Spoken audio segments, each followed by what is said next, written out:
Sage est celui qui choisit là où il y a la vie. Vous êtes sage parce que vous avez choisi cette chaîne YouTube Jonas Lunkutumpala, chaîne officielle. Vous nous avez choisi pour vous informer, pour vous édifier sur le plan spirituel, sur le plan chrétien, comme vous êtes bien chrétien. Alors ça a toujours été pour nous un réel plaisir de vous servir. C'est pratiquement le deuxième numéro de l'émission Va et dis-leur. Va et dis-leur, c'est pratiquement toute une vie, tout un témoignage d'un homme de Dieu, d'un serviteur de Dieu, l'apôtre ou le pasteur Jonas Lunkutumpala Jedidia. Et aujourd'hui, nous avons encore le plaisir de les recevoir sur cette chaîne, dans cette émission Va et dis-leur. Et sans plus tarder, aimable téléspectateurs, nous allons lui dire bonjour. Bonjour, apôtre.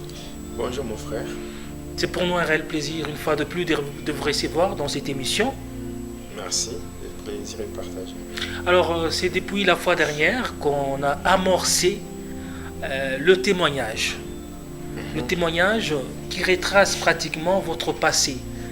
Un passé que je peux dire, un passé sombre, un passé trop triste, un passé qui retrace des souvenirs des fois macabres, des souvenirs trop tristes. Et là, aujourd'hui, nous allons continuer. Nous allons poursuivre votre témoignage. La fois dernière, on était en train de poser le base. C'était la première partie de l'initiation. Vous avez parlé de comment vous avez été initié dans la sorcellerie ou dans des sciences occultes. Oui, effectivement. La dernière fois, on parlait sur mon initiation. J'ai essayé d'expliquer comment j'étais initié dans des pratiques maléfiques, des pratiques du monde de ténèbres. Ce n'était pas, je dirais, c'était des gens animés de mauvaise foi qui m'avaient fait entrer dans le satanisme sans consulter ma volonté. Donc c'était en fait ça. Donc j'ai eu à parler comment j'avais parlé sur ma double naissance, parce que j'avais deux mères, une mère biologique et une mère spirituelle dans le monde des ténèbres. Donc dans le monde des humains, j'avais une mère qui est déjà décédée depuis le 2 mars de l'année 2009, c'est-à-dire 6 ans après ma délivrance. C'est là, donc ma mère est morte cette année-là. Mais dans le monde de ténèbres, j'avais une deuxième mère, c'était une sirène, et dans le domaine mystique, on l'appelle la dame des toilettes. Donc son nom, c'est Marie-Madeleine. Et son département se trouve au fond de la mer Méditerranée. Je pense que c'est par là que je m'étais arrêté. Voilà, aimables téléspectateurs, vous tous qui suivez la chaîne YouTube Jonas Lunkutumpala, chaîne officielle, vous comprenez que c'est un témoignage très édifiant. Et surtout, ne ratez pas, nous allons aller jusqu'au bout de ces témoignages. Hormis ça, nous aurons d'autres sujets que nous aurons à débattre ou à parler par l'entremise de cette émission avec l'homme de Dieu, le pasteur, l'apôtre Jonas Lunkutumpala. Alors, pasteur, aujourd'hui nous allons poursuivre cette première partie ou la suite du premier partie sur l'initiation. Et après ce que vous avez raconté la fois dernière, la suite c'était comment? D'accord. Donc la fois dernière, j'avais parlé, je m'étais arrêté au niveau de... Enfin, j'étais en train d'expliquer comment j'étais né dans une famille de chefs coutumiers. Donc c'est par là que tu es parti, parce que c'est en fait dans la sorcellerie, dans la sorcellerie familiale du côté paternel, c'est-à-dire dans la famille élargie du côté paternel, c'est une famille de chefs coutumiers. Et dans le monde des sorciers, on cherchait un enfant qu'on devait préparer dans la sorcellerie pour que dans les jours à venir, que cet enfant devienne un chef coutumier. Ça, j'avais expliqué que la malchance était tombée sur moi pendant que ma mère était enceinte, donc elle attendait famille. Et c'est comme ça que par des moyens qui sont purement sataniques, des moyens moyens mystiques, on avait fait disparaître la grossesse que portait ma mère et que l'enfant qu'elle portait en son sein, cet enfant, était directement transféré dans le monde de ténèbres. Alors voilà, étant arrivé là-bas, comme on me voyait avec une apparence féminine, c'est comme ça que les démons qui quittaient le monde de Lucifer pour venir faire le mal dans le monde des humains, en transitant bien sûr par le monde des sorciers, c'est là que les démons m'avaient repéré. Non seulement ils m'avaient repéré, mais ils m'avaient aussi capturé pour ne pas me faire entrer dans le monde des humains, mais cette fois-là me conduire dans le monde de Satan, qui est le monde du pandémonium. Et là, j'avais expliqué clairement comment ce monde-là a été composé. Et donc, il y a 3 parties. Il y a le monde de Tartarus, le monde de Polion, ainsi que le monde astral. Alors, moi, on m'avait conduit dans la deuxième partie de ce monde-là, qui n'est autre que le monde de Polion. Alors, le monde de Polion étant aussi divisé en plusieurs parties, qui sont les départements. Il y a, parmi ces départements, il y a un département qui est dirigé par une déesse diabolique du nom de Marie Marguerite. Alors, c'est ces domaines-là qu'on appelle le monde Armstrong ou le domaine marial. En fait, le monde Armstrong, c'est tout simplement le département de la magie catholique dans le monde de Lucifer. Parce qu'en fait, je dois être honnête, je dois dire la vérité. Parce que la Bible dit, maudit soit celui qui retient la vérité captive. Alors, la vérité, c'est vrai, elle est têtue, même si on cherche à l'étouffer, elle finit par apparaître. Donc, moi, je ne peux pas prendre ces risques-là de cacher la vérité. Parce que si le Seigneur m'a sauvé, ce n'était pas pour me taire, c'était pour dévoiler les œuvres de ténèbres. Donc, quelles que soient les conséquences, moi, je suis prêt à assumer. Donc là, je dis clairement que le catholicisme n'a jamais été une religion chrétienne. Le catholicisme, en fait, c'est du satanisme qui se présente avec une façade, avec une façade chrétienne. On peut même parler de syncrétisme. Donc, c'est une fusion du christianisme avec le paganisme. Et là, ça donne le catholicisme. Et le catholicisme, donc, par rapport au département, au siège, c'est une religion qui comporte 2 grands sièges dans le monde des humains et dans le monde de Lucifer. Dans le monde des humains, c'est un État dans un État. Nous voyons l'État du Vatican qui se retrouve dans l'État d'Italie. Et dans le monde de Satan, c'est le monde Armstrong. C'est là où on m'avait conduit, après avoir déchiffré les codes du Santeria. Le Santeria qui n'est autre que l'endroit où se trouvent tous les saints qui sont vénérés dans la litanie catholique. Alors après, on m'avait fait passer dans le Santeria, après avoir vu les différentes divinités qui sont là. Et après, on m'avait donné un prénom féminin, vu que là aussi, on continue à me voir avec une apparence féminine. C'est comme ça qu'un prénom féminin de Nathalie m'avait été donné.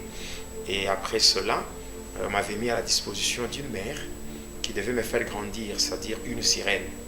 Et ainsi, il fallait faire d'abord une alliance, conclure un pacte avec cette dame de ténèbres. C'est comme ça qu'avec un outil tranchant, elle s'était blessée au niveau de sa cheville et il y avait du sang qui coulait jusqu'à remplir une coupe, un calice, et on m'avait donné et j'avais bu ce sang. Et de là, elle m'avait pris pour aller ensemble avec elle dans son département qui se trouve au fond de la mer Méditerranée. Et spirituellement, c'est là où j'ai grandi. Voilà. Alors, j'étais resté là-bas. Et par après, dans ce monde, ici, le monde des humains, qu'on appelle la sphère de Malkout, c'est là que ma mère avait de nouveau conçu. Et lorsqu'elle avait conçu, et quand elle avait conçu, et donc quand elle avait conçu, moi j'étais dans le monde de ténèbres. Et par après, qu'est-ce qui s'était passé quand ma mère avait conçu, et lorsque la grossesse était presque à terme, mon père devait effectuer un voyage. Il devait quitter Cansegna pour donc vers l'Icassie.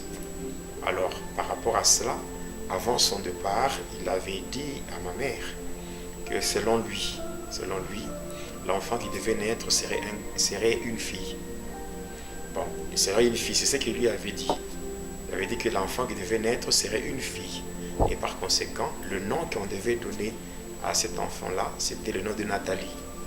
Or que le nom de Nathalie, c'est le même nom qui m'avait déjà été donné dans le monde de ténèbres. Et comment votre père a su qu'il fallait vous donner ces prénoms-là? Alors, le prénom-là, donc, en fait, mon père ne connaît rien de la magie. Il ne connaît rien du satanisme. Il n'a jamais été sorcier. Et si je peux exagérer, mon père n'a jamais fréquenté même des charlatans. Ouais. Ah, voilà. Il n'a jamais été dans une maison occulte. Mais comment est-ce qu'il pouvait connaître ça? Comment est-ce qu'il pouvait donner? La réponse est très simple. En fait, si on ne marche pas dans la crainte de Dieu, les démons peuvent suggérer leurs idées. Et la personne peut croire que ces idées viennent d'elle.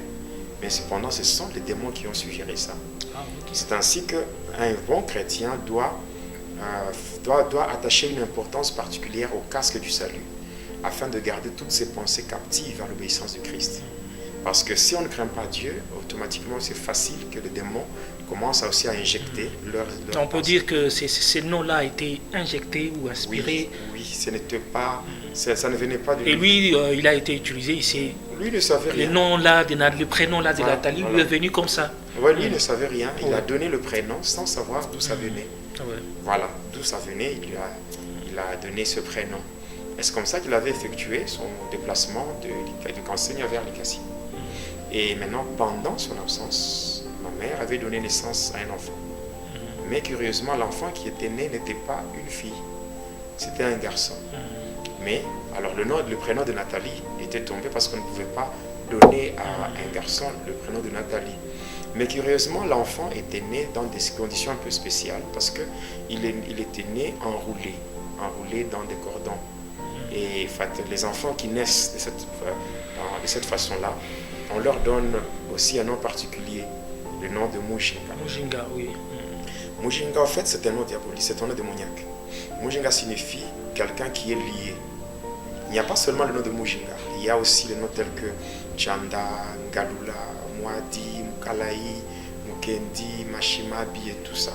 En fait, il faut aussi faire très attention avec le nom. Le nom peut aussi être une porte que l'ennemi peut exploiter pour faire son entrée.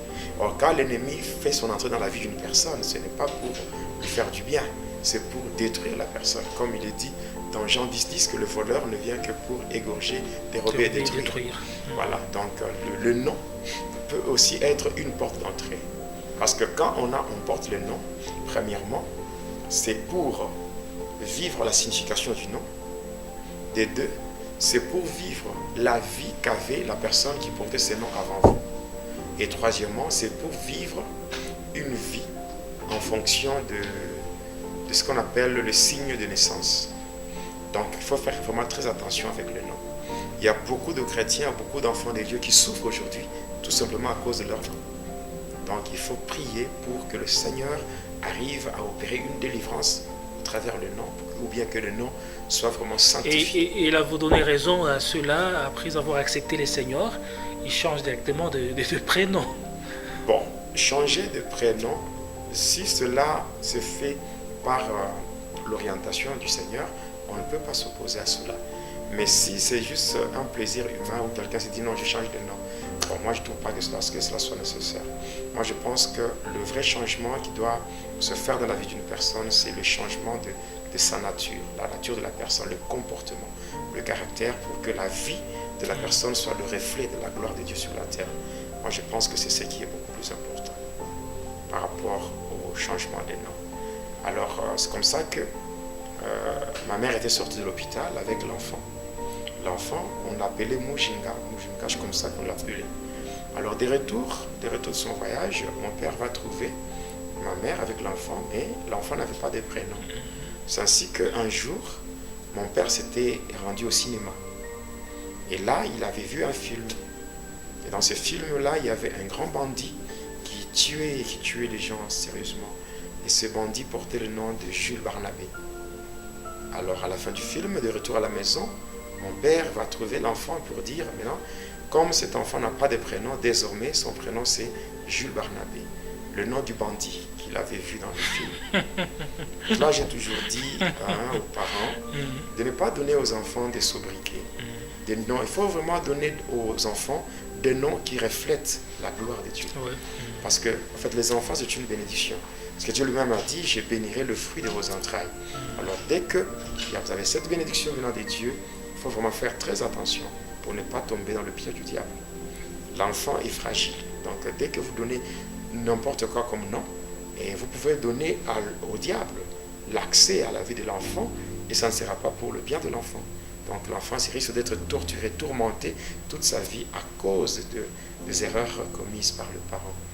Alors, bien sûr, avec tout ce que je suis en train d'expliquer, tout celui qui me suit pourra toujours se poser des questions. Mais cet homme, il dit qu'il a été dans le ténèbre.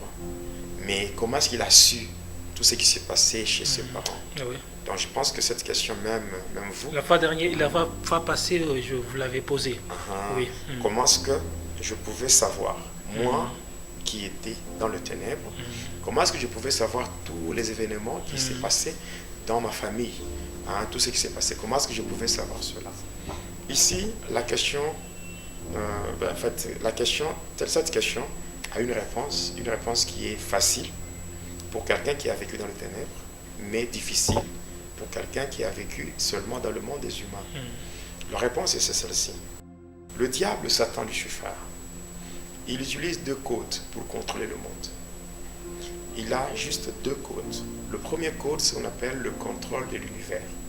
Et le deuxième code, c'est ce qu'on appelle comment tourner la Bible dans un mauvais sens. Ce sont les deux codes que le diable utilise pour gérer ce monde ici, pour contrôler ce monde, pour imposer sa domination dans ce monde.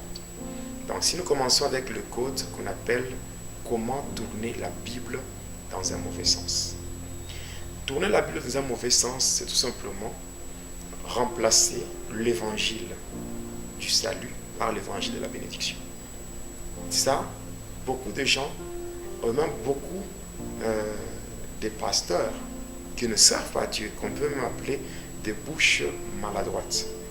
Excusez-moi le terme, mais c'est comme ça. Il y a des bouches maladroites qui sont là, non pas pour servir Dieu, mais pour se servir eux-mêmes. Nous sommes des serviteurs de Dieu, c'est que nous sommes au service de Dieu. Et il y en a d'autres qui se servent de Dieu pour leurs intérêts. Il y a quelqu'un, au lieu de servir Dieu, quand nous lisons Colossiens 1,16, la Bible dit que tout a été créé par lui et pour lui. Donc nous avons été créés par Dieu et pour Dieu. Voilà. Alors, pasteur, avant bien sûr qu'on puisse essayer un peu de décortiquer ces deux codes, parce que j'aimerais un peu que vous puissiez un peu parler et finir un peu la partie de l'initiation pour qu'on puisse retourner à la définition de code. Non, c'est un enchaînement. Ah, ok. Oui, parce que on ne peut pas bien terminer l'initiation sans toutefois comprendre. Sans expliquer cette partie. Parce que là, nous allons créer la confusion chez ceux qui nous suivent. Voilà, allez-y. Voilà. Alors, je parlais de ces deux codes. Donc, le premier code, c'est ce que j'ai besoin de parler de contrôle de l'univers. Comment tourner la Bible dans un mauvais sens. Quand je dis, c'est en fait remplacer l'évangile du salut par l'évangile de la bénédiction. Et là, nous voyons qu'il y a beaucoup de gens qui n'ont pas été appelés par Dieu, mais qui veulent se servir de Dieu pour leurs intérêts. C'est eux-là qui viennent pour parler beaucoup plus sur la prospérité. La prospérité, parler sur l'élévation, le voyage et beaucoup de choses. Donc, ils sont là pour dire aux gens les choses que les gens ont besoin d'entendre, juste pour égayer les gens. Voilà. Or qu'en réalité, ce n'est pas ça l'œuvre de Dieu. Nous devons savoir que l'évangile du Seigneur Jésus-Christ n'est pas un évangile de bénédiction ou l'évangile de prospérité. Je parlerai dans la suite, lorsque je parlerai sur l'occultisme dans l'Église, vous verrez pourquoi l'évangile de prospérité, on l'appelle aussi les cultes de Baal. Les cultes de Baal. Donc le culte du pouvoir, de la fertilité ainsi que de la fécondité. On parlera sur ces choses-là lorsqu'on va aborder un point sur l'occultisme dans l'Église. Ce que je peux dire par rapport à ce code-là, c'est que l'évangile du Seigneur Jésus-Christ, c'est l'évangile du salut. L'évangile du salut. Mais la bénédiction, c'est la conséquence du salut. Celui qui est sauvé verra la bénédiction dans sa vie. Et un pasteur, un vrai pasteur, ne peut pas même parler de la bénédiction. Bon, il peut parler de la bénédiction. La bénédiction, si nous parlons par exemple de la bénédiction, nous parlons en termes de prospérité. La prospérité dans les différents domaines de vie a une condition. Alors, pour qu'une personne puisse prospérer dans les différents domaines de sa vie, la condition, il faut que son âme puisse bien prospérer. Comme il est dit, je souhaite que tu prospères à tous égards et que tu sois en bon, que tu prospères à tous égards, comme prospère l'état de ton âme et que tu sois en bonne santé. Donc, pour prospérer dans tous les domaines, il faut d'abord que l'âme puisse bien prospérer. Or, quand on parle de la prospérité de l'âme, on voit le salut, parce que le Seigneur est venu pour sauver les âmes. Et le salut, quand même, bien dans la Bible elle-même, c'est un livre du salut. Mais en fait, ici, pasteur, il y a aussi ceux-là qui ne prient pas Dieu, mais qui, l'état de leur âme n'est pas du tout correct, mais qui prospèrent. Non. Prospérer selon Dieu. Ah, okay. Parce qu'il y a prospérer selon le diable. Quand vous prospérez selon le diable, c'est que vous avez vendu votre âme. Oui. Il y a des gens qui ont des biens, qui ont ceci ou cela sur cette terre, mais au final, ils vont se retrouver en enfer, dans le feu. Il y a des gens qui ont vendu leurs âmes au diable. Parce que quand nous parlons de la parole de Dieu, la Bible en réalité, c'est le livre du salut. C'est la bénédiction, c'est la conséquence du salut. Avant d'abord, c'est le salut, et puis la bénédiction. La bénédiction vient lorsqu'on est sauvé. C'est une Parce conséquence. qu'une bénédiction sans salut est une malédiction. Une bénédiction sans salut est une malédiction. Parce que la Bible, quand nous commençons de la Genèse jusqu'à l'Apocalypse, c'est seulement le salut. De la Genèse jusqu'à Malachie. C'est ce qu'on appelle la préparation du salut. Les évangiles, c'est la manifestation du salut. Les actes des apôtres, c'est ce qu'on appelle le salut est vécu. Les épîtres, c'est l'explication du salut. L'Apocalypse, c'est la révélation du salut. Donc, c'est ça. La Bible, c'est le livre du salut. Le secret du monde, les secrets de tout est renfermé dans la parole de Dieu qui est la Bible. Oui. Et le diable fait de sa manière pour renverser, pour changer cela oui. Et tordre. Tourner Oui. la Bible dans un mauvais sens, c'est-à-dire que Oui. remplacer l'évangile du salut par l'évangile de bénédiction. C'est comme ça qu'aujourd'hui, beaucoup de gens, au lieu de rendre d'abord un culte à Dieu, d'abord ils vont à l'église parce qu'ils ont des problèmes qui demandent des solutions. Parce que quand on va à l'église, on ne va pas à l'église d'abord pour que nos problèmes soient résolus. On part à l'église d'abord pour rendre un culte à Dieu. Quand nous lisons Lévitique 19, le verset 30, la Bible dit, c'est Dieu qui parle. Il dit, vous observerez mes sabbats et vous révérerez mon sanctuaire. Et quand Dieu parle comme ça, d'abord, il ne parle pas de bénédiction. Ouais. Quand nous rendons un culte à Dieu, nous faisons de l'Éternel nos délices. C'est là que lui aussi nous donnera ce que nos cœurs désirent. Selon le psaume 37, verset 4, fais de l'Éternel tes délices et il t'accordera ce que ton cœur désire. Et c'est là, pasteur, qui a beaucoup de problèmes, et surtout en ce qui concerne les enfants de Dieu actuellement. Donc, on entre dans l'église, l'intention n'est pas d'abord de rendre un culte agréable à Dieu. L'intention, c'est que je sois guéri, que mon problème soit résolu par Dieu, que j'aie telle ou telle chose, et on ne sent pas cet amour et cet engagement des enfants de Dieu envers leur Créateur. Oui, ça c'est ce que le diable a déjà fait. Et il a déjà enrôlé beaucoup de soi-disant pasteurs qui sont là, qui parlent tout ça, qui sont des bons orateurs, hein, qui ont l'éloquence par rapport au parler, hein, des gens qui ont le verbe. Quand ils sont là, c'est bien de les écouter, mais au fond, quand on regarde le fond, il ne faut pas se limiter à la forme, mais quand on regarde, on voit le fond, on sent très bien que Dieu n'est pas dedans. Hein, des gens qui parlent pour faire plaisir aux gens. Or, en fait, la parole de Dieu n'est pas là pour faire plaisir.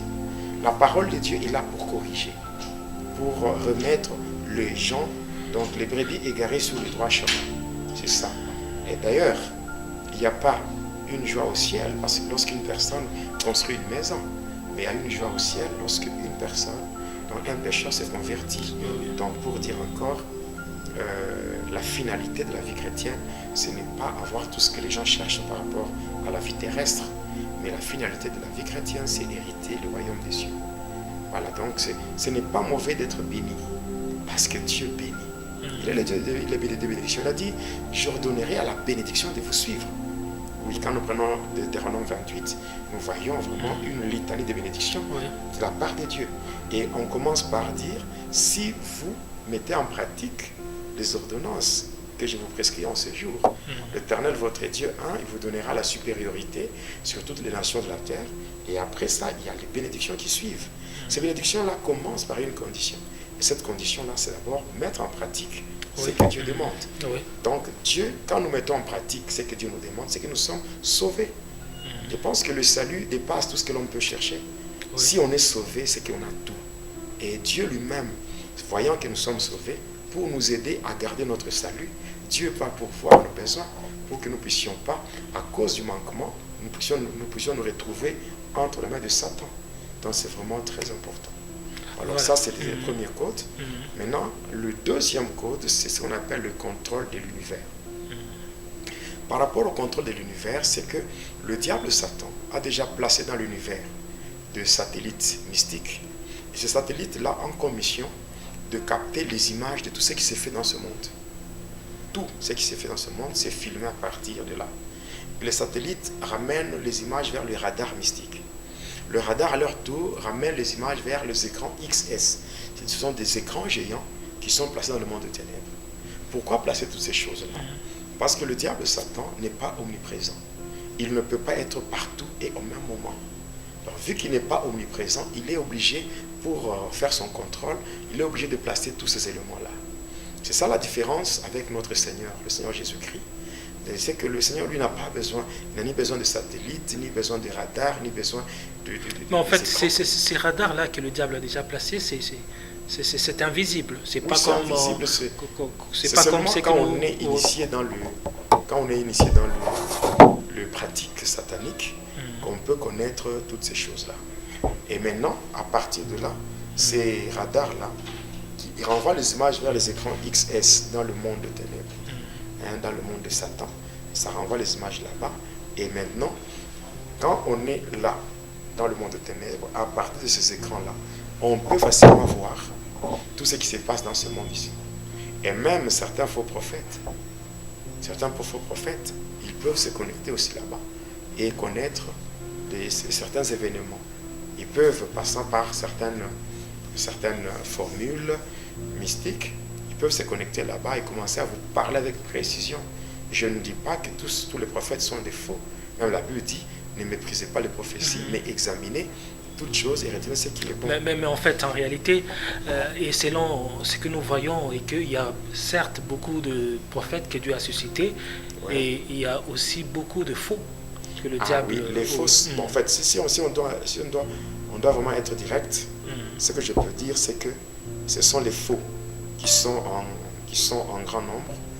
Oui, les faux sont en grand nombre par rapport aux vrais.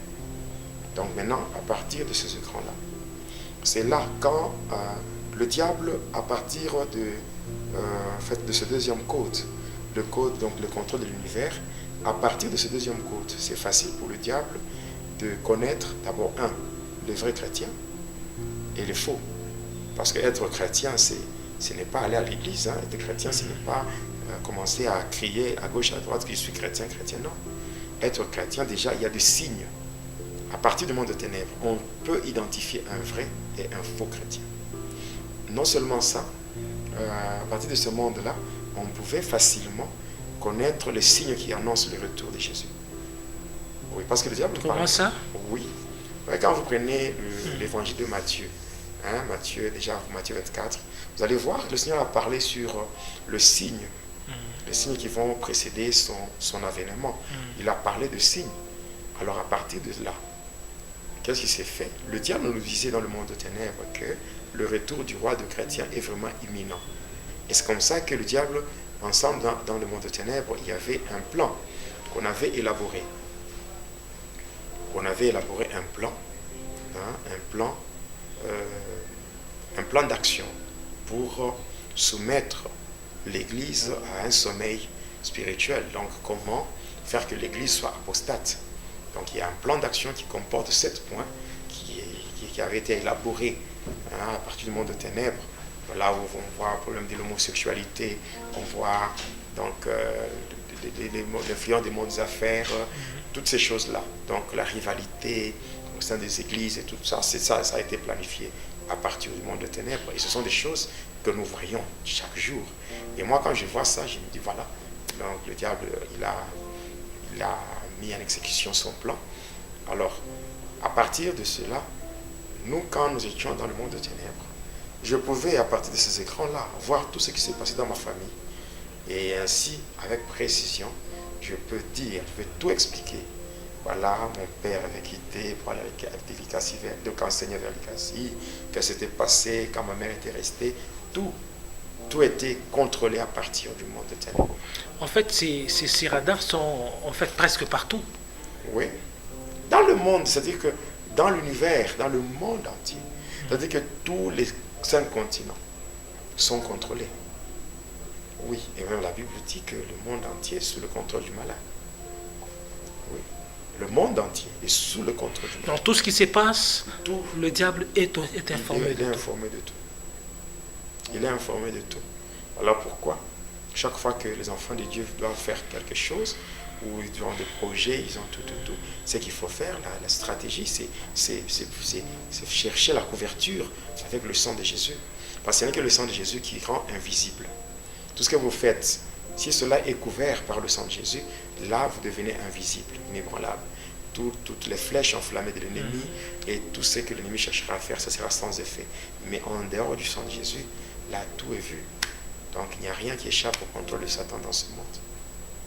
Parce que le diable, c'est le prince de ce monde. Voilà. Donc, à partir de cela, je pouvais tout voir. Voilà. Et lorsque l'enfant grandissait, et lorsqu'il avait atteint l'âge de 2 mois, c'est comme ça qu'à partir du monde de ténèbres, on m'avait donné la mission de retourner dans ma propre famille et prendre possession du corps de cet enfant qui n'était autre que mon frère. C'est comme ça que j'étais rentré. Et en rentrant, comme moi j'étais un esprit, comme je l'avais dit dans l'émission de la fois passée, j'avais dit, j'étais un esprit. J'ai toujours glorifié le Seigneur, j'ai toujours dit merci à Jésus-Christ parce qu'il m'a libéré d'une double vie. Donc j'étais 50% humain, 50% démon. C'est cette vie-là, c'est de cette vie que le Seigneur m'a tiré. Et maintenant il a fait un homme à part entière, donc 100% humain. Donc là, je ne peux que dire merci au Seigneur Jésus-Christ parce que ce qu'il a fait, ça me dépasse et ça dépasse l'entendement humain, mais il l'a fait. Il l'a fait, donc moi je suis un témoin vivant de la grâce de Dieu. Voilà. Donc c'est comme ça quand je devais quitter le monde de ténèbres et venir dans ce monde, comme le monde de ténèbres, ce monde spirituel. Maintenant, entrer dans ce monde, c'est un monde physique, on appelle ça la sphère de Malkout, où on peut toucher, on peut sentir, on peut palper les choses. Il fallait prendre une forme physique. Et la forme physique que j'avais prise, c'était la forme d'un serpent de couleur verte. Et étant un serpent, j'étais accompagné par beaucoup de démons. Mais ces démons-là n'étaient pas visibles. Mais le serpent, lui, était visible. On pouvait voir le serpent comme ça. Oui. Donc il est entré comme ça. Physiquement, oui. Parce que quand j'étais arrivé chez mes parents, oui, quand j'étais arrivé chez mes parents, j'étais entré au salon par la fenêtre. Et l'enfant était allongé dans le canapé. Voilà, il était allongé dans le canapé. Et quand j'étais entré, mes 2 parents étaient là. Est-ce que je dis, même si on appelait mon père aujourd'hui, il peut témoigner de ça. Il peut témoigner, il va attester la véracité de ce que je dis. C'est comme ça que j'étais entré au salon, dans le canapé où il y avait l'enfant. Alors, l'enfant avait tout autour de son hanche une corde que beaucoup de mamans avaient cette mauvaise habitude de placer tout autour de leurs enfants. Et pour elle, elle se servait de cette corde pour attacher les couches. Alors, c'est comme ça que moi, quand j'étais entré, je m'étais d'abord enroulé sur le corps de l'enfant, de la même manière qu'il était né. En fait, vos parents étaient là? Ils étaient là. Et ils voyaient cette scène-là. Donc, ils étaient là, impuissants. Ils ne savaient pas quoi faire. Parce que, par après, lorsque j'ai eu ma délivrance, je parlais un jour avec mes parents, je leur parlais de ça. Et ma mère me dit, mais bon, nous, quand on regardait, on était impuissants avec ton père, parce que on se disait que si on attaquait le serpent, à son tour, il allait mordre l'enfant. Et par conséquent, ils étaient là, comme hypnotisés, en train de regarder la scène. Ils voyaient tout. Voilà. Alors ils voyaient tout ce qui s'est passé. Et c'est comme ça que moi, je m'étais enroulé. Pendant que je m'enroulais sur le corps de l'enfant, les démons qui m'accompagnaient avaient coupé la corde. Et lorsqu'ils avaient coupé la corde, ils commençaient à tirer la corde. Et moi, je m'étais placé à l'endroit où était la corde, c'est-à-dire tout autour de l'enfant, au niveau de son hanche. Maintenant, pendant que les démons tiraient la corde, et là, mes parents voyaient le serpent en train de partir. Or que ce qui partait là, c'était juste la corde qui était tirée par les démons. Okay. Et comme les démons n'étaient pas visibles, mes parents ne pouvaient pas les voir. Mais eux voyaient seulement le serpent en train de partir, mais or que c'était la corde qui était tirée. Et là, vos parents n'avaient même pas crié ou... Bon, ils n'avaient pas crié. Prendre peut-être le serpent quelque partait. Chose pour tuer le serpent ou... Pour eux, donc c'était quelque chose d'étrange. C'était étrange, dans le sens que un serpent vient, il va s'enrouler sur le corps de l'enfant. Et après un temps, on voit le serpent en train de partir. Il ne fait rien à l'enfant. Il ne fait rien à l'enfant. D'ailleurs, en passant, je signale déjà que quand je grandissais, bon, le serpent ne s'approchait pas de moi. Donc, si un serpent s'approche de moi, il devait se retrouver découpé en plusieurs parties. Comme ça. Voilà. Et ces phénomènes-là, moi, je ne savais pas comment l'expliquer. Alors, le serpent était parti. Or, en réalité, c'est la corde qui était tirée. Le serpent était resté sous le corps de l'enfant. En fait, s'est retrouvé maintenant deux esprits avec un seul corps. Mais il fallait que l'un des deux puisse rester. Voilà. Beaucoup de gens se posent des questions. Est-ce que c'est l'incarnation? Est-ce que c'est quoi au juste? Donc, moi, j'explique ce que j'ai vécu. Et je ne sais pas répondre à ceux qui posent des questions par rapport à l'incarnation. Non. Alors, ce qui s'est passé au final, c'est que nous étions restés à deux. Nous étions restés à deux avec déjà, comment dirais-je, un corps avec deux esprits. Voilà. Maintenant, c'est comme ça que moi, j'avais piqué l'enfant, j'avais mordu un serpent et j'avais déposé dans le corps un venin. C'est ce qui avait fait que l'enfant était tombé malade. Maintenant, désespéré, dépassé, les parents ne pouvaient que amener l'enfant à l'hôpital. C'était ça l'objectif. Parce que les hôpitaux, les dispensaires, les centres de santé, ce sont des milieux qui sont vraiment fréquentés par les démons et par les occultistes. D'ailleurs, ce qu'il faut savoir, c'est que la majorité de ceux qui sont dans le corps médical sont trempés dans le satanisme. Beaucoup de médecins travaillent avec le docteur William Lang, le chirurgien de l'au-delà.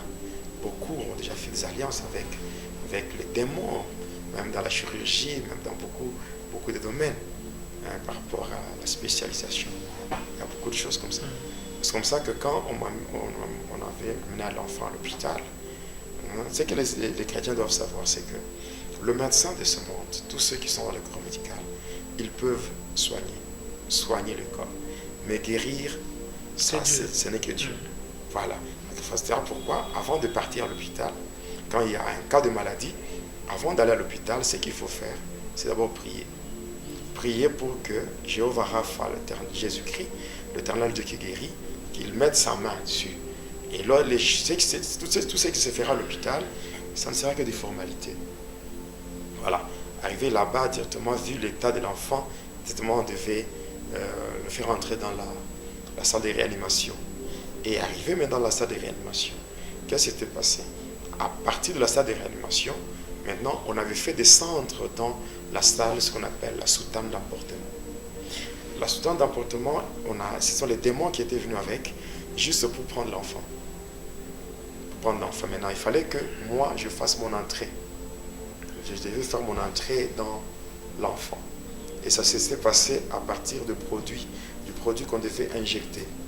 Et pendant qu'on avait pris le flacon et qu'on avait tiré le produit, c'est comme ça que les démons qui étaient venus avec la soutane d'emportement étaient venus aussi avec la corde là qui était prise avant. Et cette corde était remise à sa place. Et moi, je n'étais pas un humain.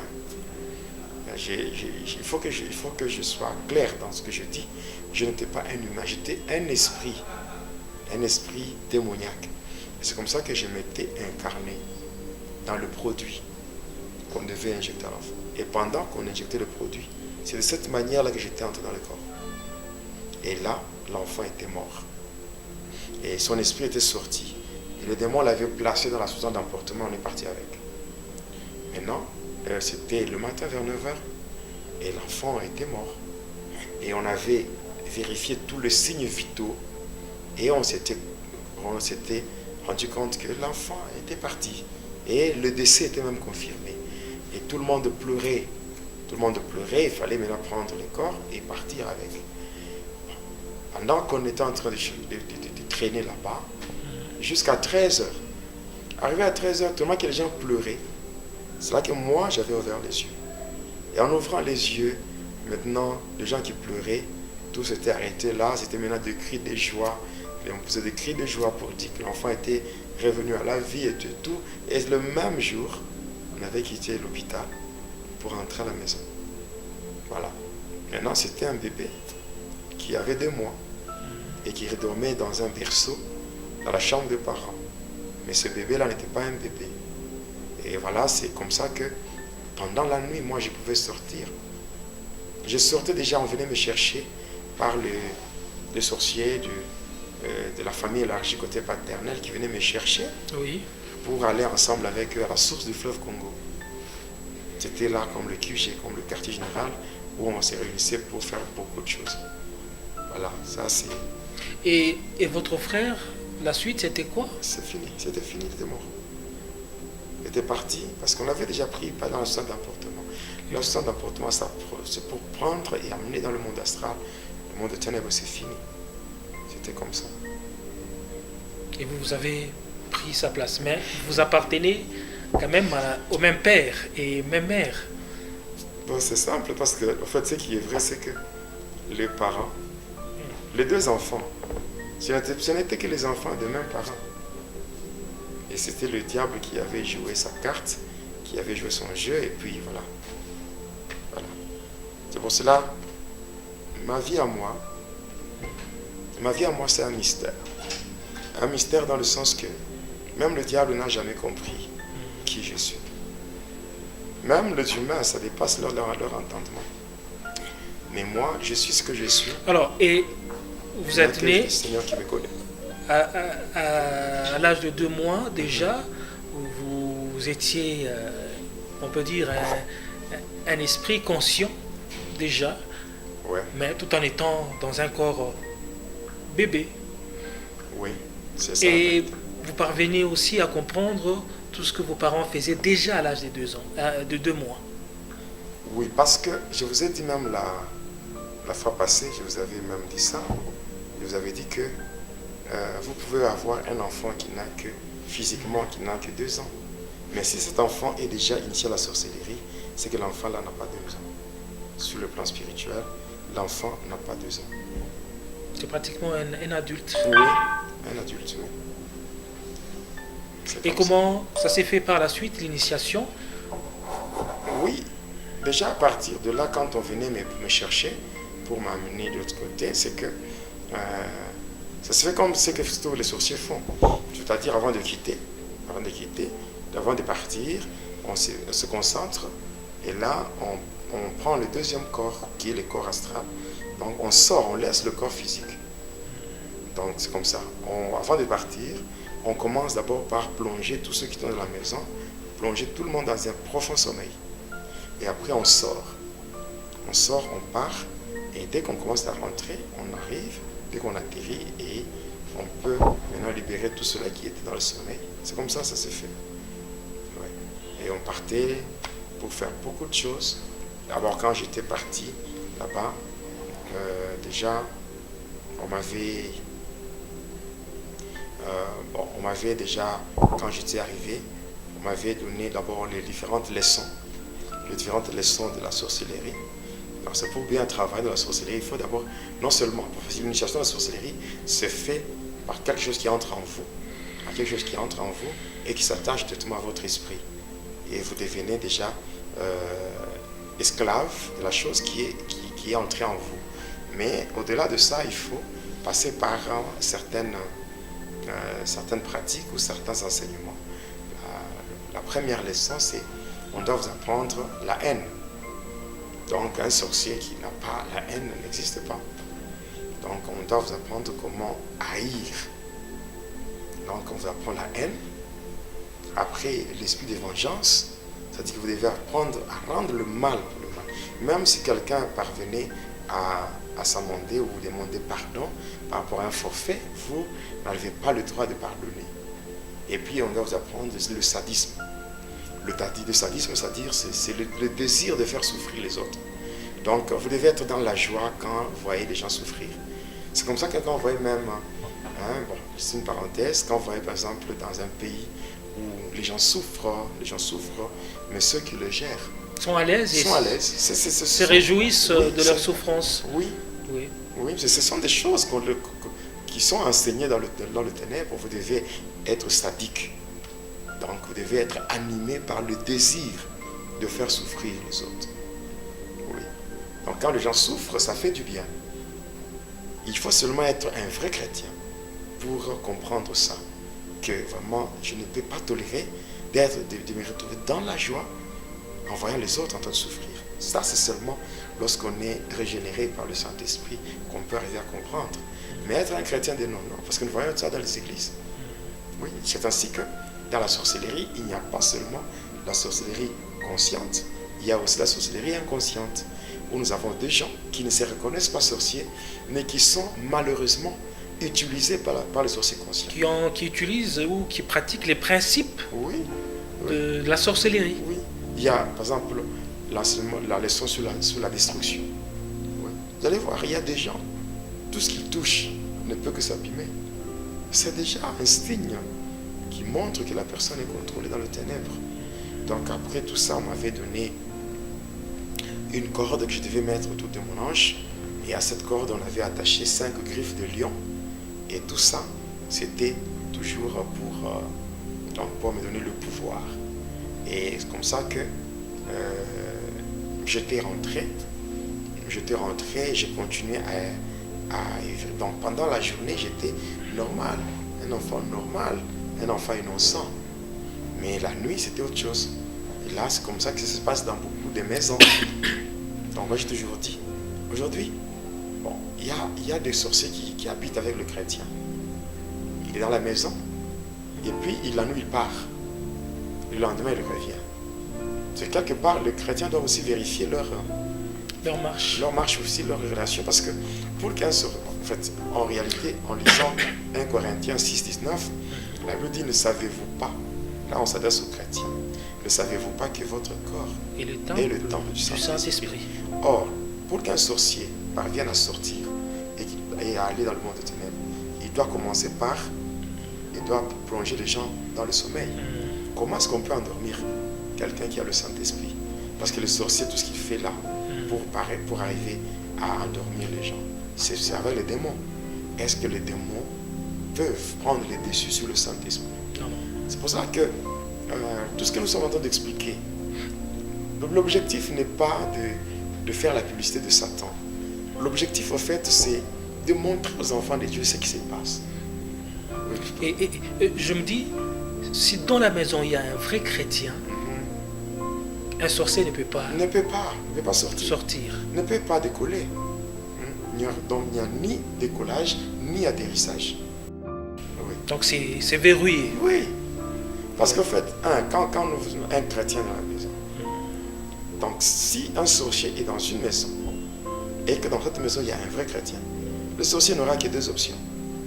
La première option, il s'est converti. Il donne sa vie à Jésus-Christ. Deuxième option, il va déménager. Il va quitter.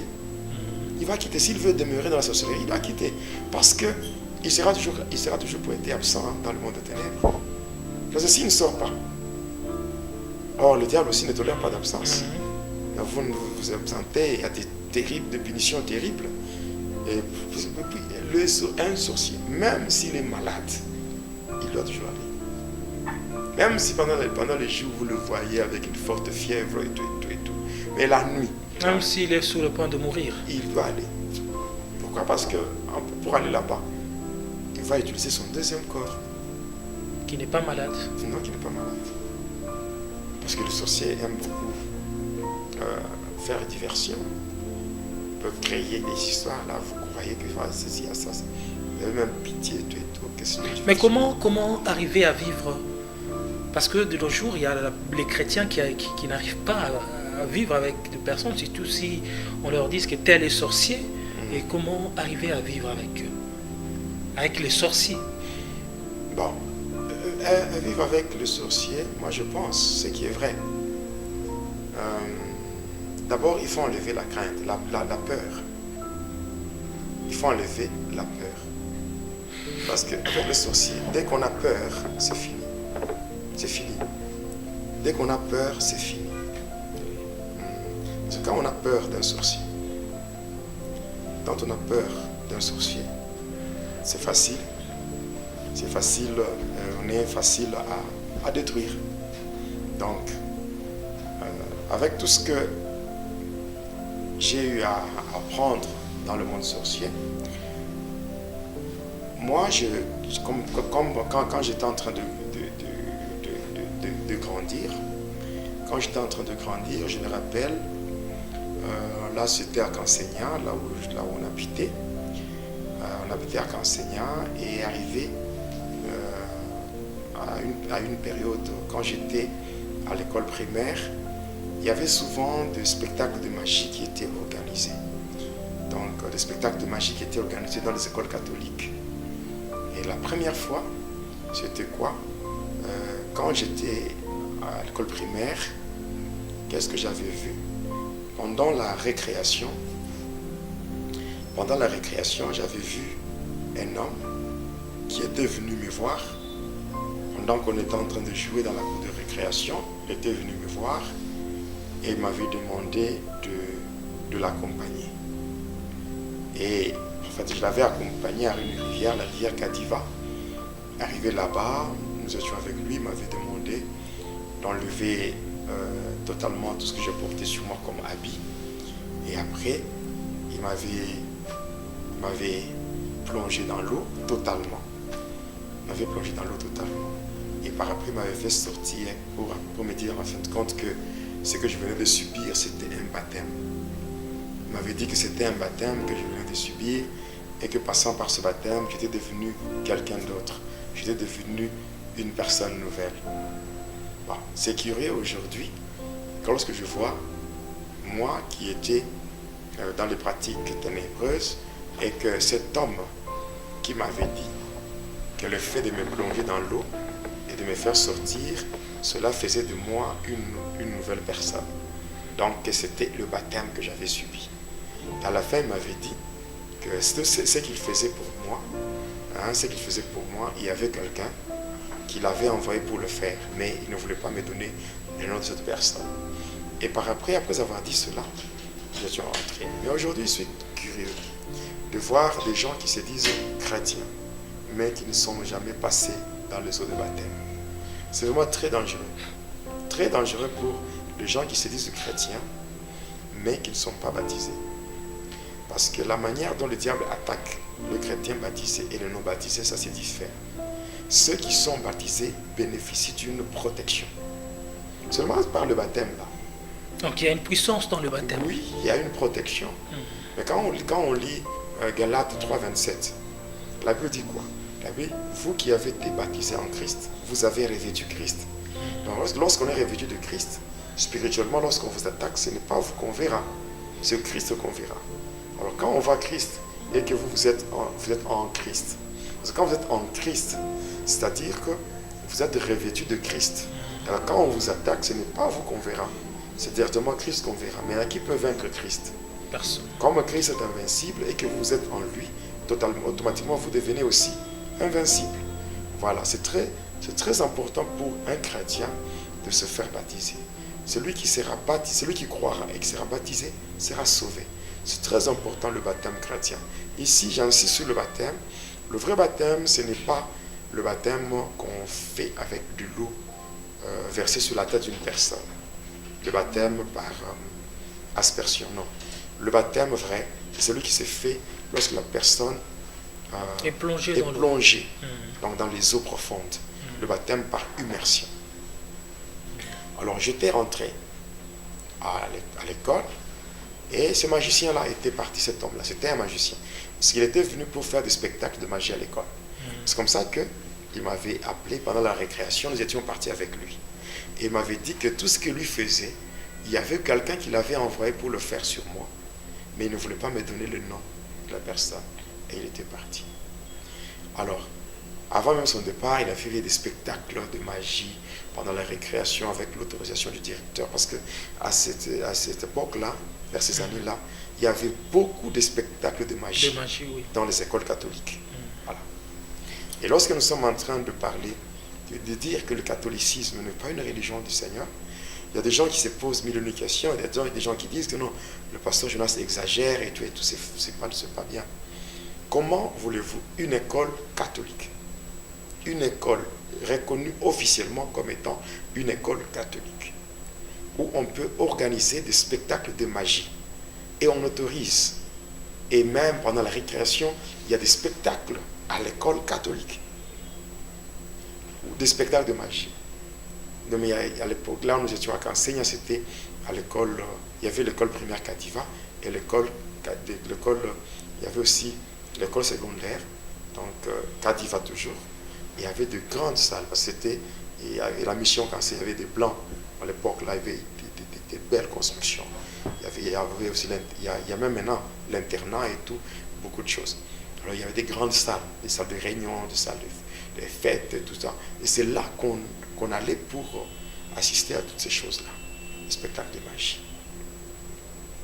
Et cet homme-là, qui avait fait de telles pratiques, était parti. Mais je me rappelle, avant son départ,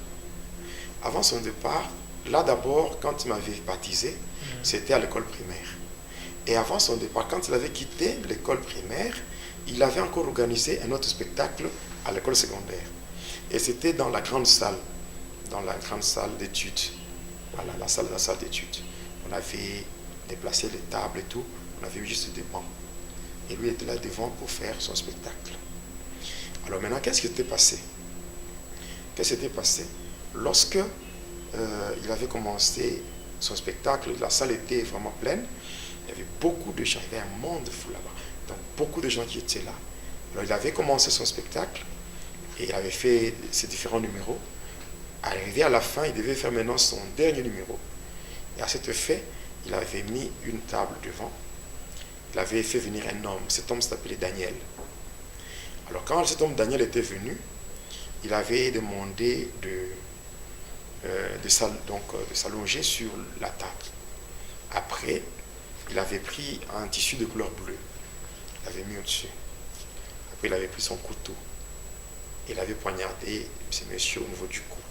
Pour l'avoir poignardé comme ça, et le sang coulait. Cet homme saignait. Il avait perdu connaissance. Il avait pris un petit flacon, comme le flacon qui contient la pénicilline. Il avait placé à côté de la plaie, jusqu'à ce que le flacon était rempli du sang. Il l'avait mis de côté. Après, il avait couvert totalement le corps qui était sans mouvement. Il avait prononcé quelques formules, donc il avait prononcé des incantations. Après, plus de 5 minutes comme ça, le monsieur s'était tenu debout. Et tout le monde avait acclamé. Et c'était la fin du spectacle. Et par après, quand le spectacle avait pris fin, tout le monde devait sortir. Et après, moi, quand je devais aussi quitter, parce qu'on sortait, il m'avait appelé. m'avait fait venir et après il m'avait remis le petit flacon qui contenait le sang humain, le sang rouge. C'était le sang naturel. Il m'avait demandé de boire.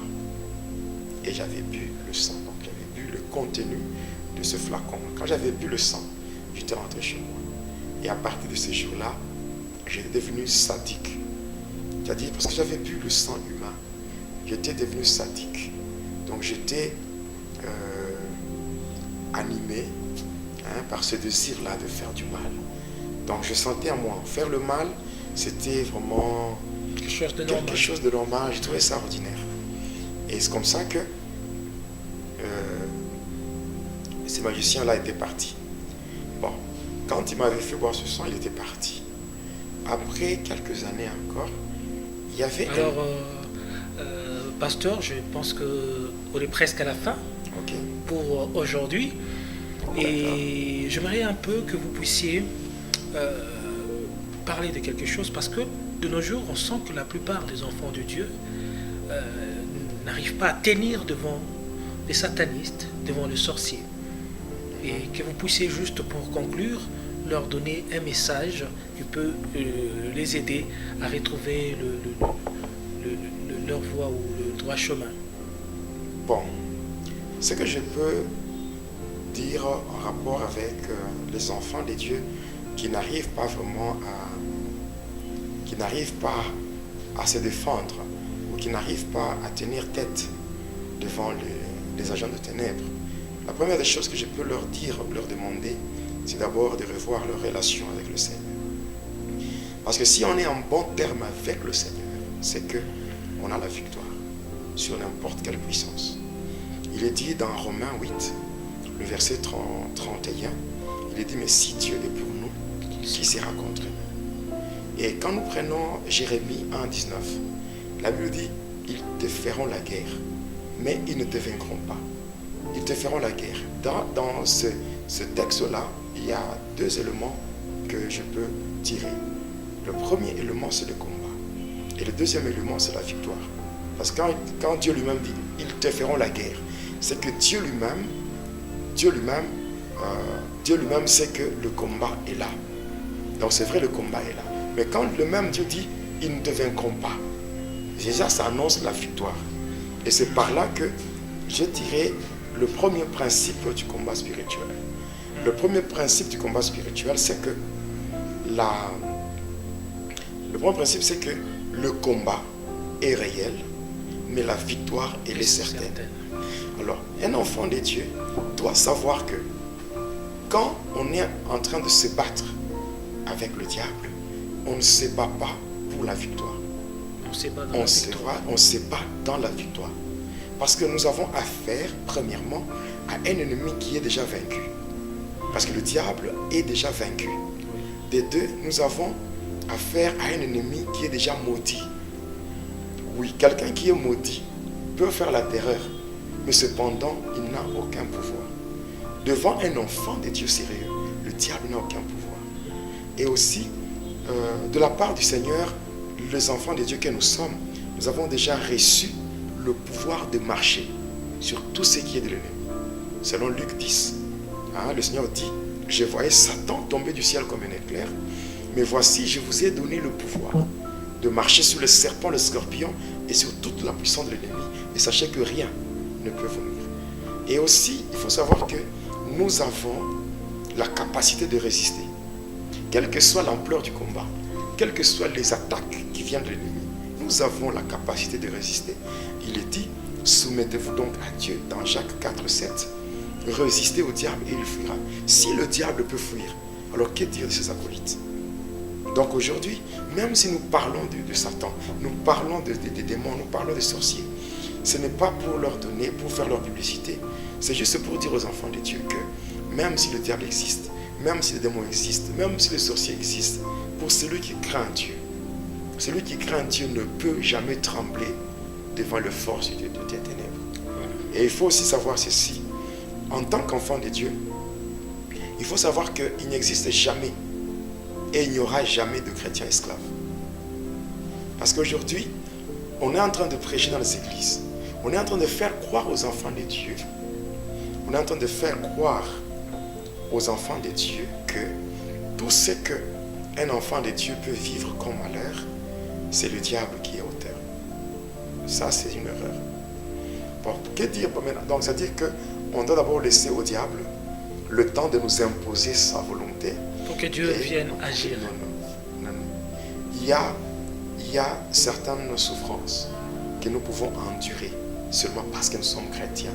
Parce que nous sommes sur une terre qui est un terrain miné où nous sommes en train de nous battre avec le puissant de ténèbres. Mais cela ne veut pas dire que tout ce qu'un enfant de Dieu peut connaître comme souffrance, c'est le diable qui est auteur. Non. Parce que là c'est comme si le diable est capable de s'imposer sur un chrétien. Hein? Le diable ne peut pas s'imposer sur un chrétien. Et d'ailleurs, la Bible dit, le malheur atteint souvent les justes, mais l'Éternel l'en délivre toujours. Merci évêque, tellement que je vois que c'est un message très profond.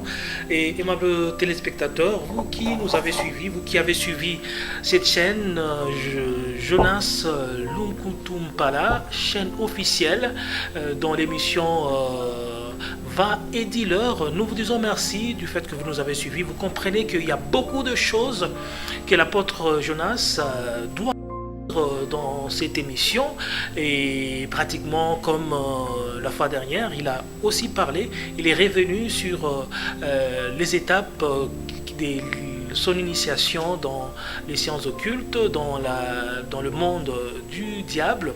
Et en tout cas, nous allons poursuivre la fois prochaine. Ça sera toujours avec le même plaisir. Apôtre, je pense que vous serez là pour parler au peuple de Dieu. Alors merci à vous. Je ne sais pas, apôtre, si vous pouvez faire une prière, et surtout à ceux-là qui ont besoin d'accepter Jésus-Christ dans leur vie. Seigneur Jésus-Christ, notre Dieu et notre Roi, nous te disons merci pour nous avoir soutenus du début jusqu'à la fin. Maintenant, Seigneur, que nous sommes arrivés au terme de cette émission, j'aimerais recommander tous ceux qui ont suivi. J'aimerais les laisser entre tes saintes et divines mains. Il est dit, les ténèbres ne régneront pas pour toujours, car nous savons qu'il y a un soleil de la justice. Ce soleil n'est autre que toi, Jésus, capable de détruire les œuvres de ténèbres, capable de dissiper les ténèbres. Alors voilà pourquoi je recommande ton peuple entre ta main. Accepte, Seigneur, de te manifester. Accepte, ô Dieu, de visiter par ta main puissante. Car je suis en train de reconnaître, ô Dieu, qu'il n'y a aucune circonstance qui peut demeurer constante devant ta main puissante et agissante. Alors agis, ô Dieu, agis, Seigneur, agis en faveur de ton peuple, car tu es Dieu. J'ai besoin, Seigneur, que ta main soutienne, ô Dieu, tous ceux qui sont dans le besoin. Tous ceux-là qui ont été tourmentés pendant longtemps par le diable, que ta main les soutienne au nom de Jésus. Accepte, Seigneur, mon Dieu et mon Père, ceux qui étaient égarés et qui ont besoin de toi. Toi qui n'as jamais chassé ceux qui viennent en toute humilité au-devant de toi, permets à ce que, ô Dieu, ceux-là qui veulent revenir sur le droit chemin, permets qu'ils soient accueillis par toi et que par ta puissance, que tu les libères de l'emprise du diable, que tu les caches dans ton sang et que tu les couvres sous l'ombre du Saint-Esprit. Au nom de Jésus-Christ, que la gloire te revienne car tu es Dieu. Au nom de Jésus-Christ. Amen. Amen. Voilà, aimables téléspectateurs, c'est par ici qu'il prend fin ce deuxième numéro de l'émission Va et dis-leur. En tout cas, que Dieu vous bénisse. Au revoir.